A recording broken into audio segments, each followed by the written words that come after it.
Hi viewers, myself Dr. Tarun, dental surgeon and implant specialist at Elegant Hospitals. We are having branches at Kondapur, Kukatpalli, Manikonda and Banjara Hills.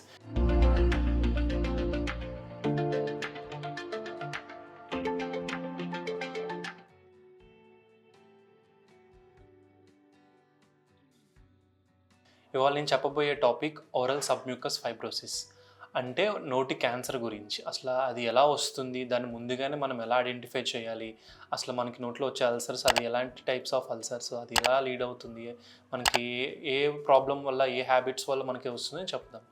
So oral submucous fibrosis అంటే మనకి నోటి చిగుర్లకి and and మనకి బుగ్గలకి, ఈ పెదాలకి, చిగుర్లకి మొత్తం అంతా కూడా ఒక fibrous strands లాగా మనకి అది ఫామ్ అయిపోతుంది అనమాట. సో అది ఇట్ ఇంక్లూడ్స్ మనకి లీజన్స్ పెరిగి క్యాన్సర్ కింద ఉంటుంది. అది ఫస్ట్ ఇది అట్లా స్టార్ట్ అవుతుంది. బేసిక్గా మనకి ఎలాంటి హ్యాబిట్స్ వల్ల వస్తాయంటే, చాలామంది రీసెంట్గా అబ్జర్వ్ చేసింది, చాలా యంగ్ పేషెంట్స్ కానీ లేదంటే ఒక 40 to 50 పీపుల్స్ వాళ్ళు ఏజ్డ్ పీపుల్ ఏమవుతుందంటే, ఈ మౌత్ ఓపెనింగ్ చేయలేకపోతున్నాం సార్ అంటున్నారు.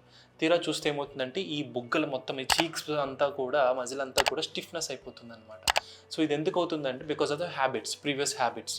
సో లైక్ ఎలా అంటే క్రానిక్ స్మోకింగ్ వల్ల కానీ, చాలామందికి గుట్కా తినే అలవాటు ఉంటుంది, పొగాకు తినే అలవాటు ఉంటుంది, టొబాకో చూయింగ్ కానీ, అండ్ రకరకాలైన టొబాకో టైప్స్ ఆఫ్ మెటీరియల్స్ అనేవి వచ్చినాయి, బీటల్ నట్స్ అని. అండ్ ఇవన్నీ కూడా ఏం చేస్తుందంటే క్యాన్సరేజస్ ఏజెంట్స్ అనమాట. ఇవన్నీ కూడా ఏం చేస్తుందంటే మనకి ఈ చిగురులకు లోపల ఉన్న హెల్దీ టిష్యూని, ఆ కొలాజన్ ఆ హెల్దీ టిష్యూని అంతా ఏం చేస్తుందంటే బ్రేక్ డౌన్ చేసేసి మొత్తం అదంతా కూడా ఒక క్యాన్సరస్ రీజన్ లాగా హార్డ్గా స్టిఫ్గా అయిపోతుంది. ఇట్స్ ఇంక్లూడ్ ఇంకా అలా నెగ్లెక్ట్ చేసేస్తే ఇది సివియర్ టు ద క్యాన్సరస్ అనమాట. సో అప్పుడు మనకి చేసేది ఏం లేదు, మొత్తం చిగురు మొత్తం ఈ బోన్ జా అంతా ఇన్ఫెక్ట్ అయితే అంతా తీసేయాల్సి వస్తుంది. సో ఇంతవరకు తెచ్చుకోకుండా ముందుగానే జాగ్రత్త పడండి.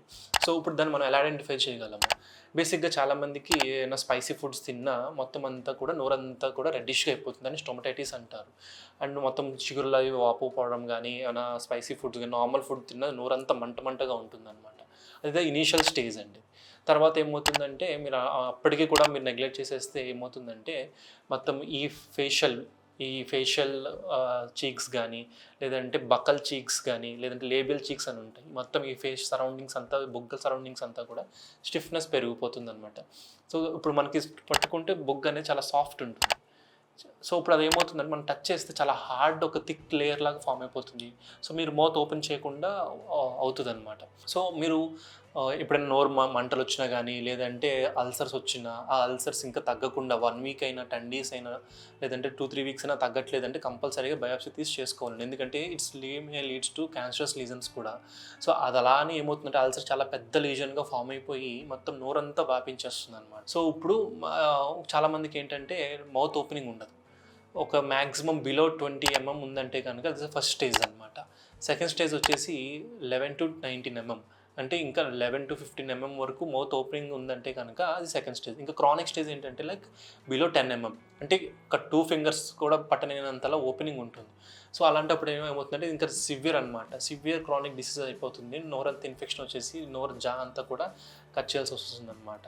సో అంతవరకు తెచ్చుకోకుండా మీరు ముందుగానే ఏమైనా అల్సర్స్ ఉన్నా, లేదంటే నోరంతా బర్నిషన్ సెన్సేషన్స్ ఉన్నా, లేదంటే ఇలాంటి హ్యాబిట్స్ ఏమైనా ఇమీడియట్గా మానుకోండి, డెంటిస్ట్ కన్సల్ట్ అయ్యి చూడండి. అండ్ ఇలా ఇన్ఫెక్షన్స్ వల్ల రావడం వల్ల కూడా మొత్తం మీకు నర్వ్ అంతా కూడా ఇన్ఫెక్ట్ అయ్యే ఛాన్సెస్ ఉంటుంది. ఇట్స్ మేజర్ అనమాట. ఇంకా సో దీనికి ట్రీట్మెంట్ ఉందా అంటే ఎస్ ఉందండి. సో మా ఎలిడెంట్ హాస్పిటల్స్లో మనకి అన్ని రకాల ట్రీట్మెంట్ సదుపాయం ఉంది.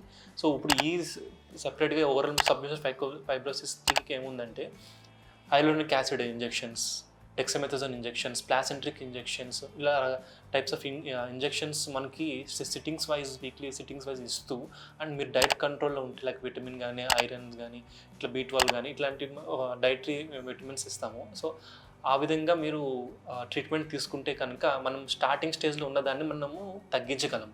అది క్రానిక్ స్టేజ్కి వెళ్ళిపోతే కనుక ఇంకా సర్జరీ ఆప్షనే అండి. మనకు మొత్తం జా అంతా కూడా ఇన్ఫెక్ట్ అయిన జా అంతా కూడా తీసేస్తారు. So hope you like this video. మంచి ఇన్ఫర్మేషన్ ఇచ్చినట్టు. వీడియో నచ్చితే లైక్ చేయండి, షేర్ చేయండి. Thank you.